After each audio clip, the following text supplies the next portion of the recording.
In this, our final look at Theophrastus, we'll prick our fingers on a few more thorns in a variety of settings in the Peripyton Historia, as we complete our examination of how the Greeks classified plants at the genus and species level.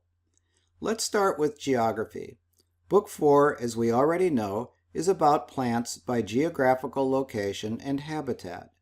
In it, we've already read about plants from Egypt, the Red Sea in Arabia, and Lake Copaeus in Boeotia. Section 4 of this book is about plants in Asia. We'll find 2 thorns there. Section 4 begins, Ende te asiae par hekastois idi at ta tynkane, ta mengar perusin haikorai ta de upuusin. In different parts of Asia, there are also special trees, for the soil of the various regions produces some, but not others. In Asia vero apud singulos peculiaria quaedam proveniunt, quaedam namque proferunt terrae, quaedam nullum modo producunt. And section 4 ends with this interesting glimpse into Theophrastus's mental picture of the world.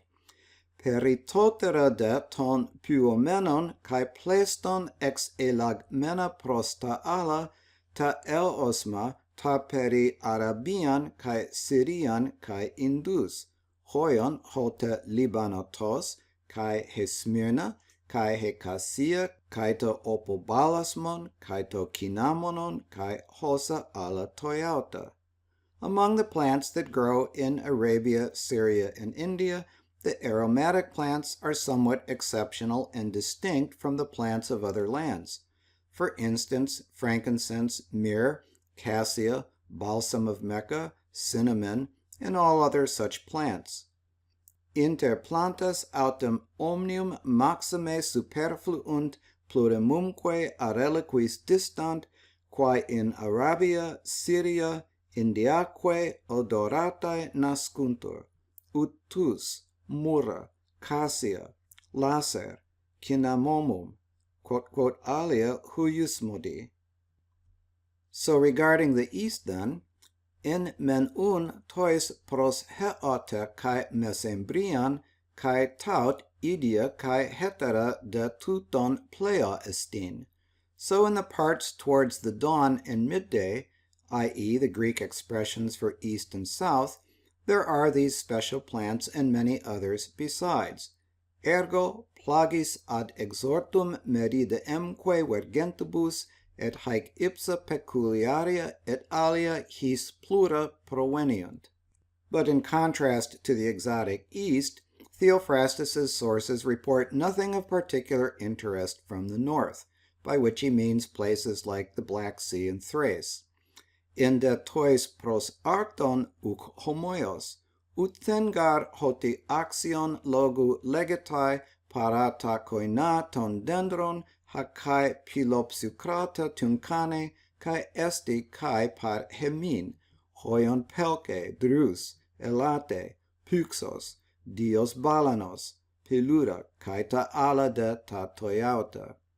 In the regions facing the bear, i.e. the Greek expression for north, it is not so, for nothing worthy of record is mentioned except the ordinary trees which love the cold and are found also in our country, as the fir, oak, silver fir, box, chestnut, lime, as well as other similar trees. At vero septentrionum versus non it est, nihil enim commemoratione dignum narratur praeter communes has arbores quae et loca frigida amant et apud nos quoque reperiuntur, ut pinus, quercus, abaes, buxus, castanea, tilia, reliquae similes. And now for some thorns from the exotic East. Inde te ariae corae calumene ἀκανθάστην ep hes ginetae dacruon homion te Smyrne, kai te opse, kai te osme. Tuto de hotan epilampse hohelios cat are. In the country called Area, Area is a northern Persian satrapy between Parthia and Bactria, there is a, quote, thorn on which is found a gum resembling myrrh in appearance and smell, and this drops when the sun shines on it. In regione autem aria dicta spin est ex qua lacrima gignatur. And there's something a little unclear in the Latin text here, but it picks up similis tam visu quam olfactu. Haec ubi sol eluxerit, defluit. This Araean acantha is the Indian bdellium tree, current scientific name Comifera whitei, former really cool scientific name Balsamodendron mucul. In heterois de topos estin acantha leucae trios dos, ex hon cae scutalia cae bacterias poi usin, apodes de cae mane, tauten de calusin Heracleus. In other parts there is a white thorn which branches in 3, of which they make batons and staves. Its wood is sappy and of loose texture, and they call it the thorn of Heracles. Aliis locis spina candida nascitur ramis ternis, ex qua clavas atque baculos faciunt. Succosa humoris lactei fungosaque est. Herculaceam hanc appellant. The white and sappy 3-branched thorn of Heracles is our antique spurge, scientific name Euphorbia antiquorum. Next, Theophrastus describes plants particular to the country of Gedrosia on the northwestern shores of the Indian Ocean. Alexander lost 1/3 of his men crossing the Gedrosian desert. The Gedrosian thorn is the same, Hort believes, as the 3-branched thorn of Heracles just described. In de te Gedrosiae corae pepucenae pesin hen men homeon te dapne pulon econta. In Gedrosia they say that there grows one tree with a leaf like that of the bay, heteron de acanthatina enae, tauten de pulon men uden ecen, pepucenae de ec mias ristes, and that another tree there is a sort of thorn, and that this has no leaf, and that it grows from a single root. Ep hecastoi de ton osdon acanthan ecen axean spodra, cae tuton de catagnumenon e prostribomenon opon ec ren polun, hos apotuploi talas doia panta, cae prostus anthropus etis pros rhinaean autois. And on each of its branches it has a very sharp spine. The acantha has an acantha, and if these are broken off or bruised, a quantity of juice flows out, which blinds all other animals and even a man, should any drops of it be sprinkled on him. In Gedrosia nasce quidam folio laurino referunt, aliam autem esse spinam, folio nullo, radice singulare, aculeum potissimum quoque in nodo gerentem, quo fracto aut attrito succum lacteum multum effluere, qui ceteris omnibus animalibus caecitatem infert, and the rest of the Latin text is illegible, unless maybe I just walked under the dripping juice of a thorn of Heracles and am temporarily blinded. Let us switch our setting from geography to plant exegesis. Book IX is the final book of the Praefatio Historia.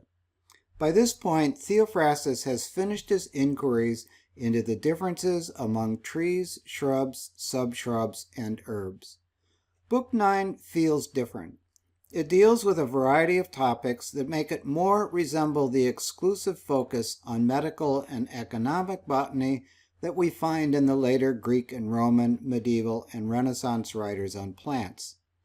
These topics in Book IX are plant exudates, that is, saps, gums, rosin, and latex, aromatic plants, the medicinal properties of plants as a whole and of their roots and other parts, and additional properties of roots.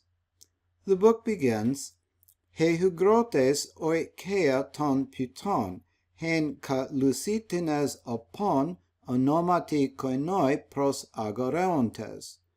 Dunamin de eke delon hoti ten kats hauten hekaste. Moisture belongs to plants as such, and some call it the sap to give it a general name, and it plainly has special qualities in each plant. Humor, vel humor plantae, quam non nulli succum, vel succum nomine communi appellant, vires pro cuiusque plantae ratione habet. We distinguish between sap, in fact between sap from xylem tissue and sap from phloem tissue, and between gum, latex, and rosin. Some Greeks had a general term for these, opós, and you're already familiar with their use of the word tyr, dakron, for the same. And in defining the varying properties of this opós, including its color, we learn of some more thorns. Sumbine detisi ton puton, kai kroas idias eken, tois men leukas, hoion tois opodesi, tois de haematodes, hoion toi kentaurioi kai te atractulidi calumene acanthe, tois de chloron, tois de en ale croae. Again, in some plants, the juice has a special color. In some it is white, as in those which have a milky juice, in some blood red, as in centaury and the spinous plant which is called distaff thistle, in some green, and in some of other colors, accidit vero ut vel proprium succi colorum plantae habeant non nullae, aleis enim albus, ut lactuosis, aleis sanguineus, ut centaureo et attractilidi, aleis viridis, aleis aleus color. Hort identifies the Atractulis calumene acantha as the Carthamus lanatus, the woolly distaff or saffron thistle.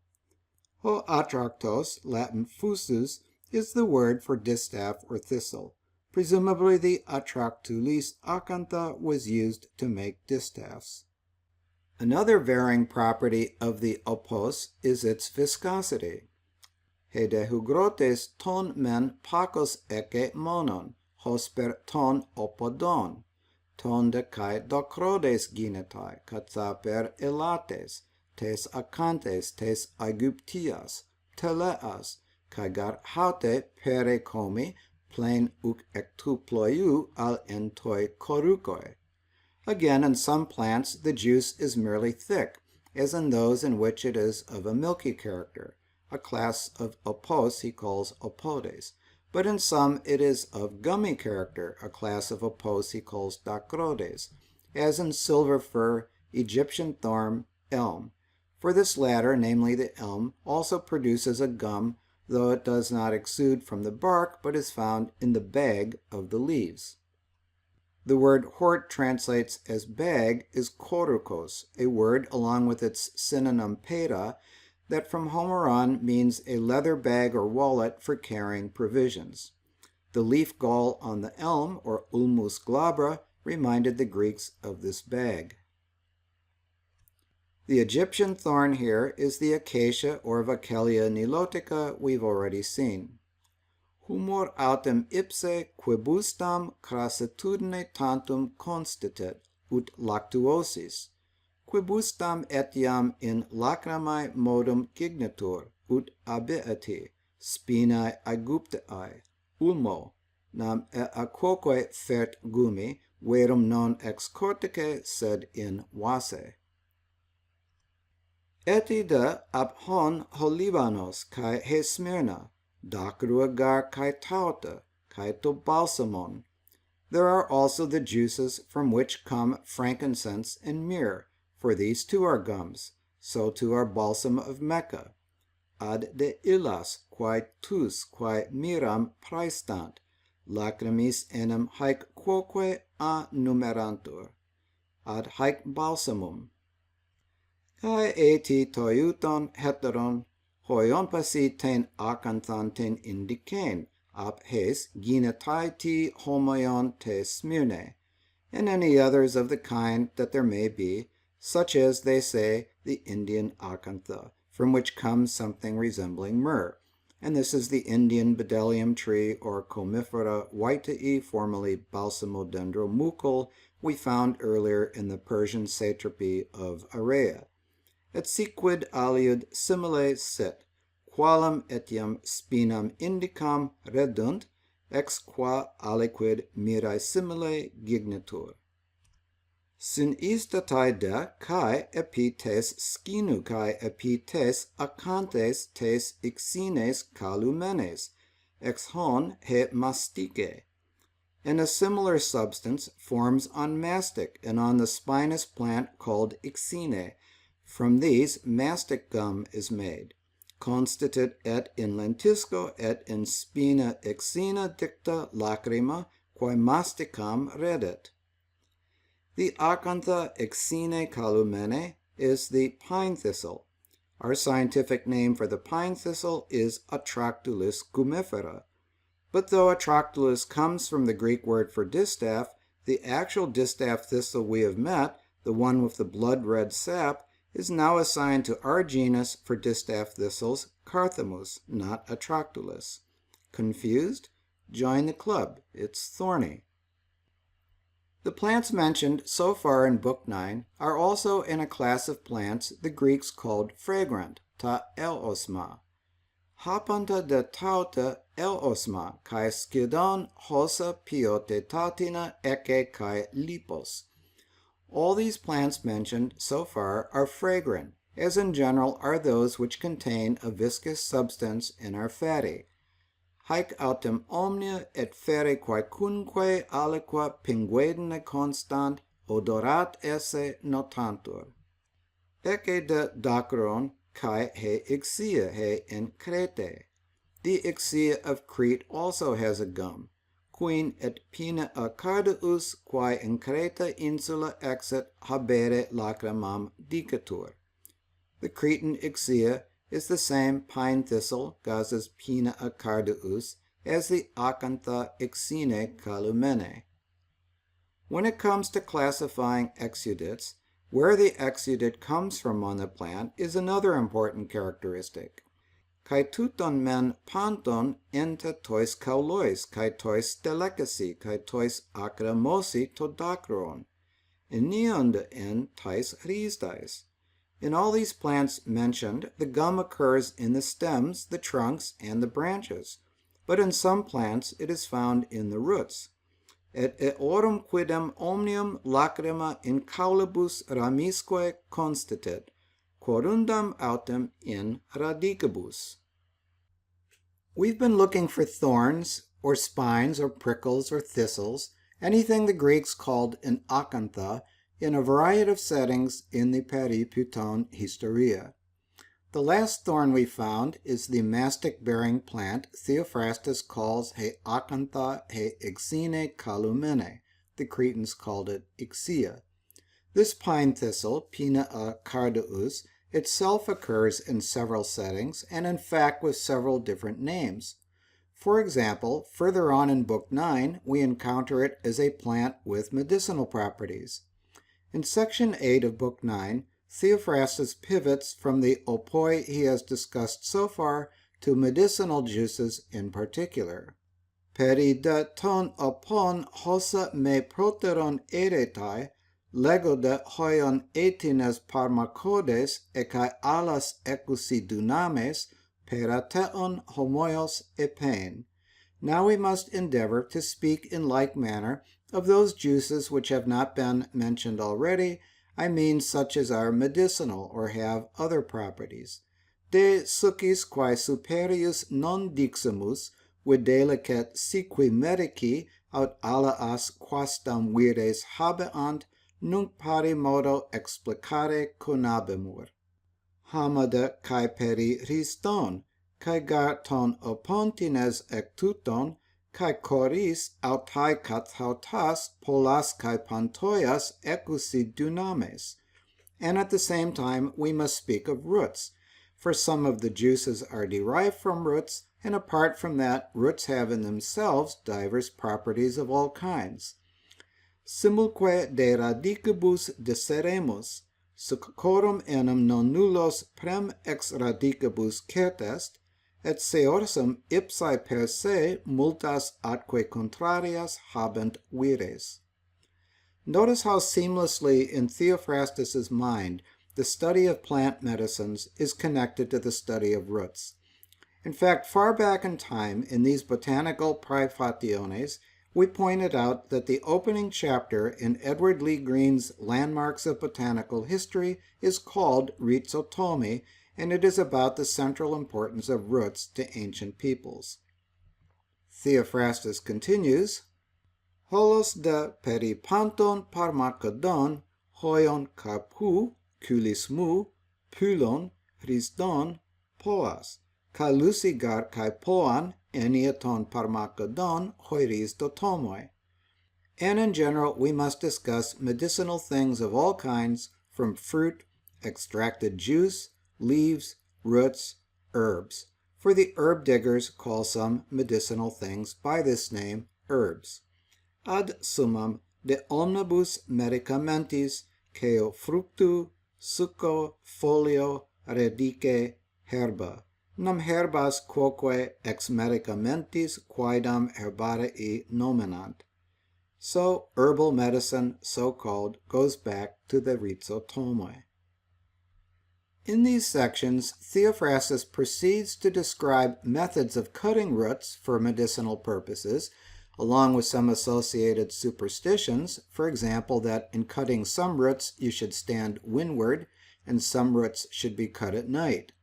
He then describes the medicinal uses of various plant parts and the medicinal uses of some specific plants, one of which is a plant the Greeks called chameleon. Kamaileon de homen leukos hode melas, haide dynames ton rhizon, kai autaide hairitsai tois edesi diaporoi. Tu mengar leuke, kai pakea, kai glucea, kai osmen ecusa barean. Cresimon devasi prostetus rus hotan epsete. Of chameleon there is the white kind and the dark. The properties of their roots are different, and the roots also differ in appearance. In the one case, the root is white, stout, and sweet, and it has a heavy smell. They say that when cooked, it is serviceable against the flux or dysentery. Chameleontum una candida, una nigra. Vires radicum inter se distant, et ipsae radices specie differunt. Candida enim cras et graviter olens utilis traditur ad alvi profluia cum decoctest. After reporting some more medicinal applications of the white chameleon, he concludes with this further description of the plant itself. Autode, that is to puton, prostege tina kepalen eke acanoide megalen, hoide kai acanon calusin. The plant itself has a large thistle-like head close to the ground. Some actually call the plant the thistlehead. Plant est capite magno acano simile, unde quidam acanum eam vocarunt. This medicinal white chameleon, which some Greeks, Theophrastus says, also call the thistlehead plant, ho acanos, is the same mastic-bearing thistle Theophrastus in the beginning of Book IX called he acantha he ixine calumene. In addition to these different names used by the Greeks, the modern names are also a bit confusing. Linnaeus called it the Atractylus gumifera. In 1832, the German botanist Christian Friedrich Lessing assigned it to the genus Carlina. Browsing the web, you'll find both Atractylus gumifera and Carlina gumifera. You'll also see it referred to as the stemless Atractylus. To be honest, I would need Theophilus Thistle, the thistle sifter, to sort this out.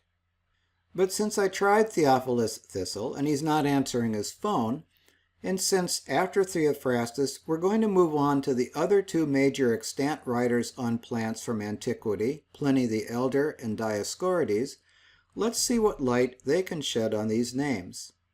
One of the medicinal plants in Book III of the herbalist Dioscorides de Materia Medica is this Kamaileon leukos.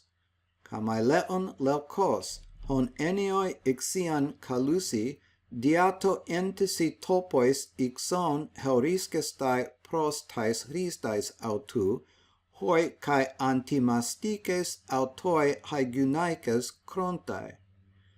The white chameleon, which some people call ixia because in some places a sticky substance is found near its roots, which women use also instead of chewing gum. Ixos in Greek means a sticky substance like mistletoe and birdlime. Thus when Theophrastus says ἀκανθα ixine calumene, he means the so-called sticky thorn. Kaulon de uk eke, remember it is sometimes called the stemless atractylus, ala apiesin ek tu mesu ἀκανθαν homoion ekinoi talasioi e kinarai. It has no stalk, but it sends forth from its center a prickle resembling a sea urchin or an artichoke.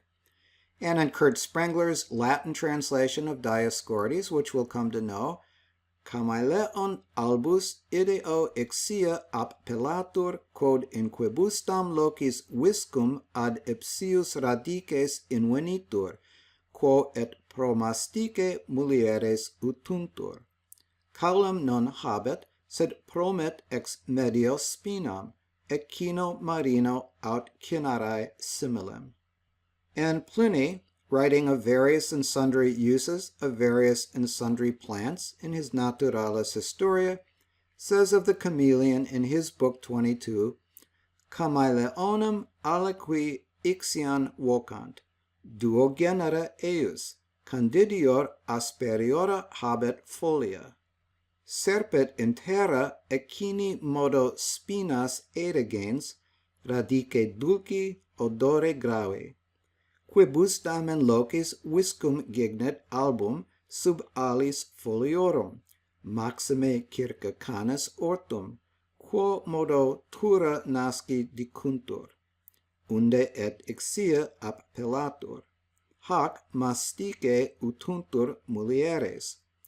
Quare et chameleon vocetur, varietate foliorum evenet, mutat enim cum terra colores, hic niger illic viridis, ala ubi cuaneus, ala ubi croceus, atque alaeis coloribus. Some authors call the chameleon ixias. There are two species. The white kind has rougher leaves and creeps along the ground, erecting its prickles like the quills of a hedgehog. The root of it is sweet and the odor very powerful. In some places it secretes a white viscous substance beneath the axils of its leaves, especially at the time of the rising of the dog star, just as they say incense is produced. To this viscous nature it owes its name of ixias. Women use it as a substitute for mastic. As to why it's called chameleon, that comes from the variation in its leaves, for it changes its colors according to the soil, being black here, green there, in another place blue, another place yellow, and various other colors as well. And in case you were wondering, chameleon in Greek also and primarily meant the color-changing lizard we still call the chameleon, literally the lion that crawls along the ground, ho chamai leon. As you already know, Book I lays down the philosophical framework for the remainder of the De Historia Plantarum. In that book, Theophrastus names and defines the universal parts of plants, then for each part discusses its differences among different plants. Traffic was heavy around the Lyceum today, and we walk in just for the tail end of the master's lecture on the differences among leaves. Kai tauta pula men ascista, ta descista, kai hoion prionode, kathaper. So far I have spoken of undivided leaves, but some are divided, and like a saw. Hoprion is saw, Latin serra. One example of a saw-like leaf is he elate, the Greek fir. Eniade kai entomas ekonta kathaper. Some leaves again have notches, such as, and one example he gives is he ptelea, the elm. Tada parakanthisdonta kai ektu acru kai ekton plagion hoion. Others have spinous projections, both at the tip and at the edges. For example, heprinos, the Kermes oak. Ἀκανθώδες de ekton acron totes, the leaf of, for example, hekedros, the prickly cedar, has a spinous projection, but just at the tip. Pulacanthon de, and here we better take good notes because pulacanthon is a leaf type we're unfamiliar with. Pulacanthon de holos en mentois dendrois uk estin uden hon hemes ismen, en de tois alois hulemasin estin hoion ho akanos, kai skedon hapan toton akanadon genos, hosperga pulon estin he acantha pasin. Among other trees, there is none that we know which has spines for leaves altogether, but it is so with other woody plants, for example, hoakanos, the thistlehead plant, and almost all the plants that belong to the thistle-like class. For in all these, spines, as it were, take the place of leaves. Ad haec alia multifida et quasi serrata ut, for example, abies, the fir. From this Latin word multifidus, by the way, comes the name for the multifidus muscle behind the spine in our back. Non nulla insecta id est cum incisuris, ut ulmus, the elm. Quaedam cum extremo tum lateribus acula atta considunt, like ilex, the Kermes oak. Alla orum extremitate pungentia folia, for example, cedrus, the cedar. Quod spinas omnino pro foliis habeat, nullum inter arbores est quod nos quidem noveramus, at in genere materiae humilis spinae pro foliis, ut acano omnique pene generi spinoso.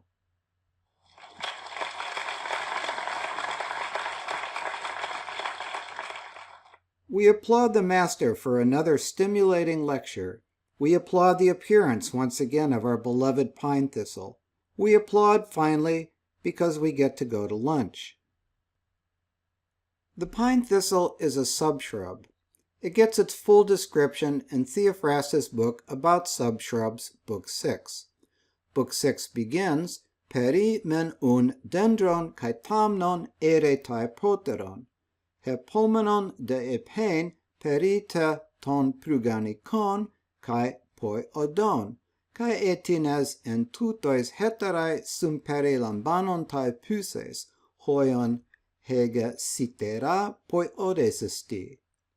Proton de legomen perites pruganices, haute gar engutero toin pro eremenon diatoxulodes enae. We have spoken already of trees and shrubs. It remains to speak of subshrubs and herbaceous plants and of any other natural classes, psei, which are included within these. For instance, cereals are a natural class within herbaceous plants. But first let us speak of subshrubs, for this class is nearer to those treated above, that is, trees and shrubs, because of its woody character. Note that here Theophrastus uses the Greek word for nature, psei, essentially as a synonym of genos and eidos. Gaza translates all three as genus. De arboribus atque fruticibus dictum iam est, nunc ut de suffruticibus et herbis doceamus consequatur, et si qua in hisce alia genera comprehenduntur, illa quoque ad notemus oportet, ut fruges, nam hae quoque inter herbas deputari desiderant. Sed primum verba de suffruticibus faciamus, id enim genus proprius ad praedicta accedit, quod nimirum lignosum assurgat. When Theophrastus defined trees, shrubs, subshrubs, and herbs in Book I, his definitions said nothing about woody. Früganon to aporistes polustelices kai polucladon. Following Edward Lee Green, we just pointed out that these 4 types of vegetative growth are scaled in durability and lifespan, corresponding to how woody they are. Green believed Theophrastus invented the classification frύγανα, literally firewood, to accommodate plants that were partially woody, partially herbaceous. Here in Book VI, Theophrastus, perhaps somewhat contradicting himself, classifies subshrubs unambiguously as woody. Theophrastus proceeds to treat subshrubs in Book VI and the 2 main types of herbaceous plants, pot herbs and cereals, in Books VII and VIII respectively. Before looking at the pine thistle as a subshrub here in Book VI, we're going to briefly step out of place and touch on the main categories of herbaceous plants in Books VII and VIII. We do this to round out our understanding of the organization of the Praefatio Historia, and in so doing we'll be previewing the same categories and vocabulary for herbaceous plants that we're going to find in Comenius. But to get to our first type of herbaceous plant, it turns out we don't have to leave Book VI. Most subshrubs are wild, but at the end of Book VI, Theophrastus does look at the simpler class of cultivated subshrubs. Ta de hemera frύγανα brachyantina eke theorian haper entois stefanomatikoisisti. Stefanomatike physis idian eke taxin epimigdumene tamen tois frύγανικοis ta de ποιώδη. The cultivated kinds of subshrubs need but a brief survey, since most come under the heading coronary plants. The class of coronary plants has a somewhat peculiar position, taxin. We might say the coronary class is a peculiar taxon, since it overlaps partly the subshrubs, partly the herbaceous plants, making it in fact a polyphyletic taxon. Urbana genera suffruticum vero angustam quandam observationem obtinuere, siquidem numero tantum consumentur coronariorum.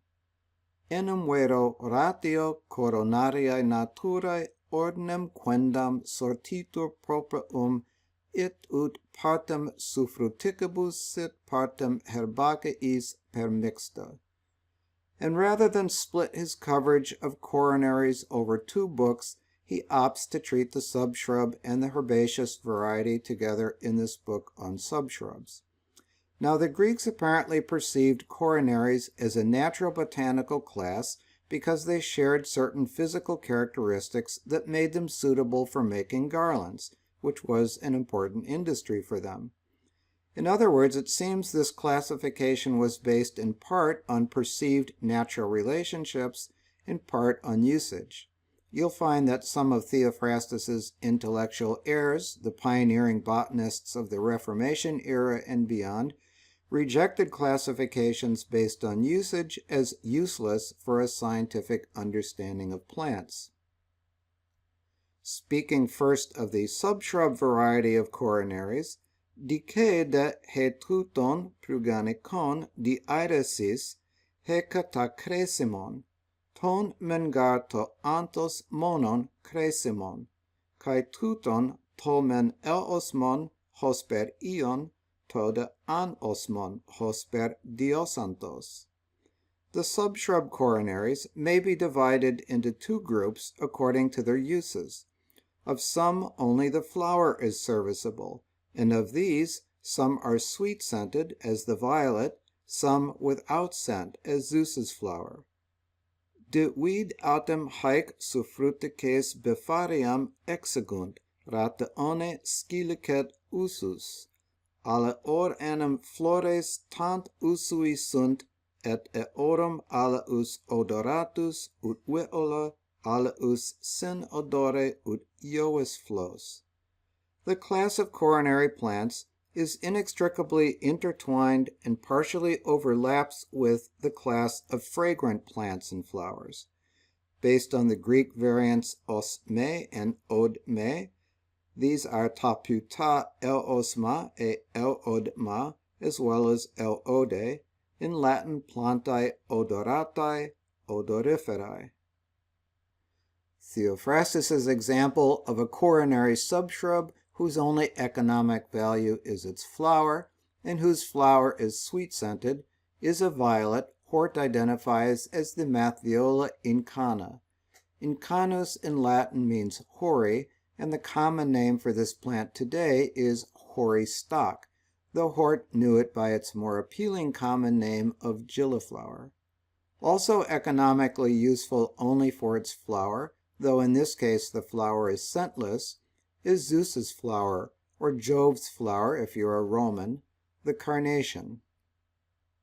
Tonde kai hoi clones kai ta pula kai holos he pasa pusis el osmos, hoion herpulu. Of other coronary subshrubs, both the branches and the leaves, and in fact the whole growth, are sweet-scented, as with tufted thyme. Aleorum etiam rami folia et in totum una versa natura odorata sentitur, ut serpili. Hoklon is another Greek word for twig or branch, and from this Greek word, and with reference to the technique of propagating plants using cuttings, the plant physiologist Herbert J. Weber coined our word clone in 1903. So that's the subshrub coronaries. Theophrastus then briefly describes a few of the herbaceous coronaries, the lily, the narcissus, the saffron crocus. In other words, pretty much the flowers in Persephone's bouquet. Now in Persephone's time, all flowers were wild, but by Theophrastus's time, humans were cultivating and breeding flowers like the lily for the floral and garland industries. From girls wearing garlands, it may be unappealing to go to vegetables, but as scientific botanists, we must do so. Hepomenon de tois eremenois periton poi odon epein. Tuto gar esti loipon ton ex arches di aerethenton genon. En hoi sumperi lambanon typos to lacaneron kai to citodes. Next we have to tell of herbaceous plants, for this type remains of those which we distinguished at the outset, and it includes, I suppose, the classes of pot herbs and of cereals. Sequitur ut de herbaceis doceamus, id enim reliquum e generibus est in quae principio plantas omnes digessamus, quo in genere olera etiam et frumenta quodam modo comprehendi videntur. Books 7 and 8 cover Theophrastus's two main herbaceous classes, pot herbs, ta lacana, and cereals, hositos, ta citode, respectively. Most herbaceous plants are cultivated, and they involve preparation of the soil and planting, either of gardens or of fields, so in these two books you'll get information like this. Eside tres arotoi panton ton kepeomenon, in hois hecasta sperusi diaeruntes tais horais. Hes men un hocemerinos, alos de hoterinos, tritos de hometaxututon met heliu tropas kemerinas. There are 3 seed times for all things grown in gardens, at which times men sow each of the herbs, distinguishing by the season. One is the winter seed time, another the summer, and the third is that which falls between these, coming after the winter solstice. Sementes hortensium quibus seri singula solent tres certe notantur, una hiberna, alia aestiva, tertia quae inter eas post hibernum solstitium. But while most herbaceous plants are cultivated, there are wild herbs, the Greeks also called lacana. These too Theophrastus divides into 2 categories. Peri de ton agrion kai ton calumenon aruraion pera teon homoios epein. We must now endeavor to speak in the same way of the wild kinds, and of those which are called, and here I'm using Liddell and Scott's translation, field weeds. Nunc de silvestribus et iis quae arvalia nuncupamus pariter indicare tentandest. And of these field weeds, tonde aruraion legomenon hreteon, kai holos etipoiodesestin hometuncane broton. Lacanamen de katatoi auta kaletai, kikore, apape, kaitaloipa. Next we must speak of the differences in the so-called field weeds and in general of any herbaceous plant that is not edible. For under the name pot herbs are included also such plants as chicory, dandelion, etc.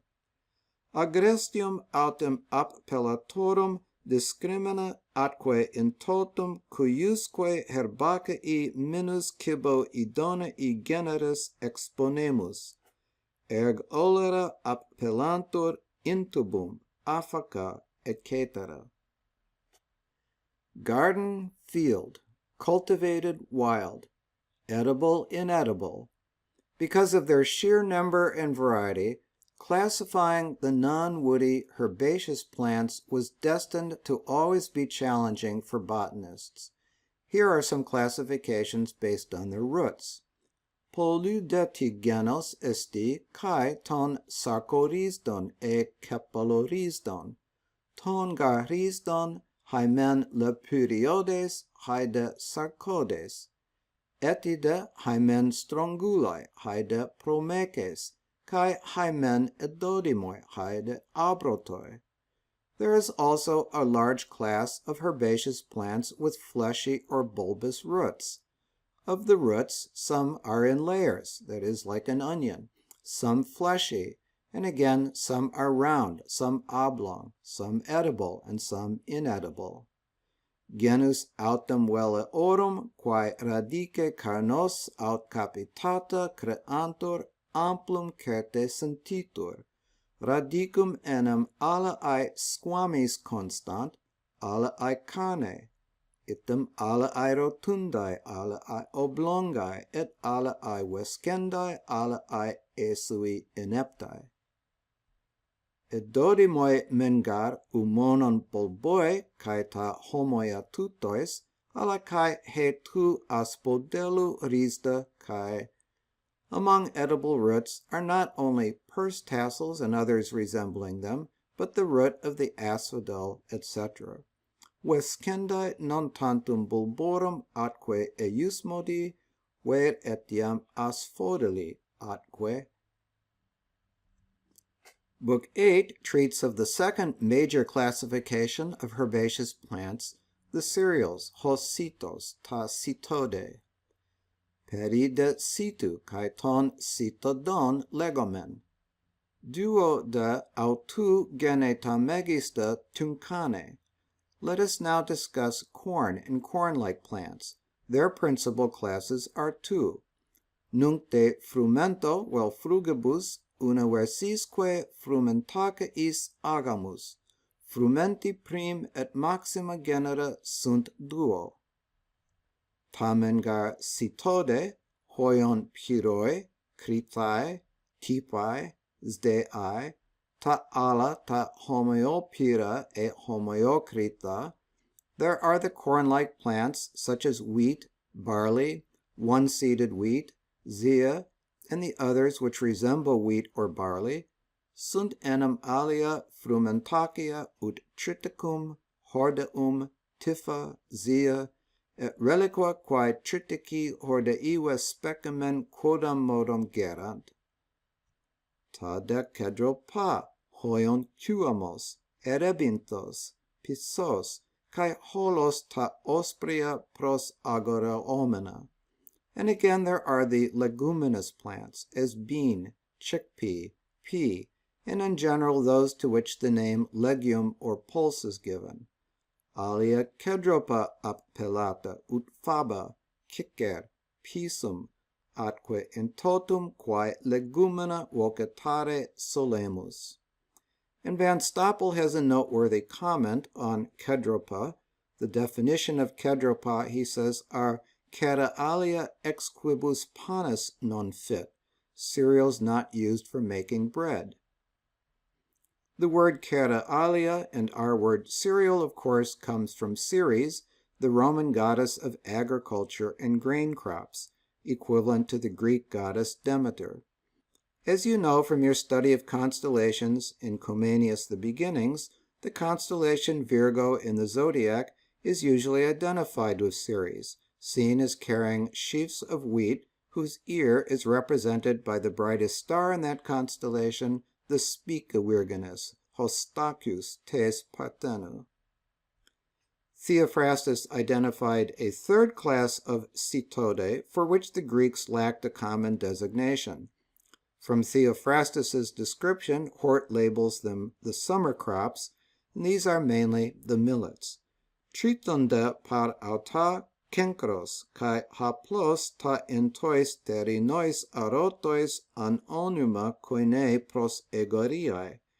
Besides these, there is a third class, which includes millet, others, and in general the plants which belong to the summer seed time, which lack any common designation. Ad de tertium genus, milleum, et quae in aestivis sementibus communi cadeant appellatione. To re-summarize the major branches of cetos, Latin frumentum or fruges, let's give the honors to Pliny, since we are about to turn our attention to him anyway. From Book 18 of his Naturalis Historia, et quoniam praeparatus est ager, nunc indicabitur natura frugum. Sunt autem duo prima et arum genera, frumenta ut triticum hordeum, et legumina ut faba cicer. Differentia notior quam ut indicare decaat. As the field is now prepared, we shall proceed to speak of the nature of grains. There are, moreover, two principal classes of grain, the cereals, comprising wheat and barley, and the legumes, such as the bean and the chickpea. The difference between these two classes is too well known to require any further description. You're familiar enough by now with Theophrastus and the Praefatio Historia to know that Theophrastus was a worthy pupil and successor to Aristotle, the classifier-in-chief. To illustrate Theophrastus's penchant for classification, let's return to the pine thistle as subshrub in Book VI. Book VI again is about one of his four major classifications of plant life, frύγανα, subshrubs or bushes. The vast majority of subshrubs are agria, wild. The wild subshrubs, we've learned, Theophrastus divided into spineless and spinous, ἀκανθά and ἀκανθode or ἀκανθικά. There are four kinds of spinous wild subshrubs, mirroring what we learned from the Master's lecture at the Lyceum in Book I on the difference between leaves.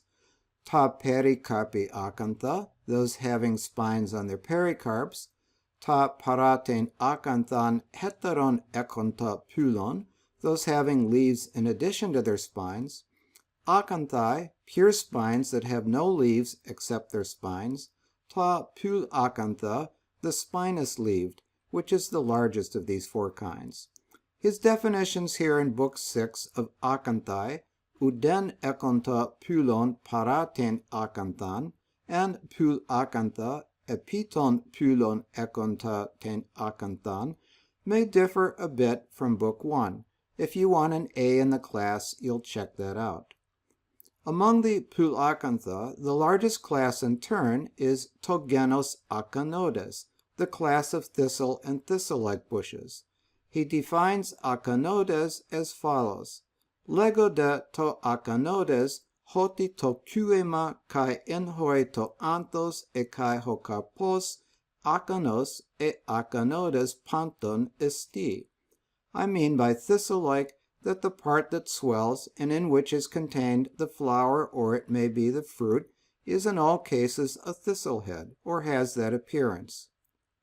By my count, then, the pine thistle is a member of a class, to genus ἀκανθώδες, that is 5 levels deep, in Theophrastus's classification scheme. The first thorns we looked at, the Egyptian thorns, the thirsty thorn of the Arabian desert, and the corn or field thistle, all belong to the family Fabaceae, albeit to 3 distinct genera within that family. The last thorns we've looked at, the Comifera whitei, the Euphorbia antiquorum, the Carthamus lanatus, and the Atroctylus gumifera, are even more diverse, differing even at the level of family. For this reason, Sprague also considered the Greek thorns to be an artificial group. The Greeks named a large variety of plants with thorns, spines, prickles, or thistles ἀκανθάe, just as they had named a variety of plants dopni based on a similarity of appearance in their leaves. To name is to classify, and dopni and ἀκανθάe were natural classifications as far as the Greeks were concerned. Theophrastus even uses the Greek word for nature, psei, as a synonym for genos and eidos. But from a modern taxonomic perspective, we have to consider these classifications analytical, i.e. artificial. But Sprague is clear that Aristotle and Theophrastus did not have a science of classification the way we do. Let me quote his conclusion. Theophrastus did not propose any of these small groups, or as we should call them, genera. He merely accepted the popular Greek names of plants current in his day, and with them the popular classification. This popular classification was, as we have seen, partly synthetic, resulting in natural genera, and partly analytical, resulting in artificial genera.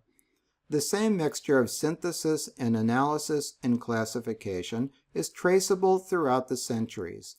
Even at the present day, many of the widely accepted major groups in natural systems of plants are analytical in origin and probably artificial. Just as Theophrastus left nomenclature the way he found it, he left classification the way he found it. And as a reminder, Sprague was writing in 1948, a few decades before the advent of phylogenetic systematics, aka cladistics. Taxonomy has not been the same since. In her book Searching for Order, Anna Pavord says of Theophrastus, he asked the first important questions, and was answered by deafening silence.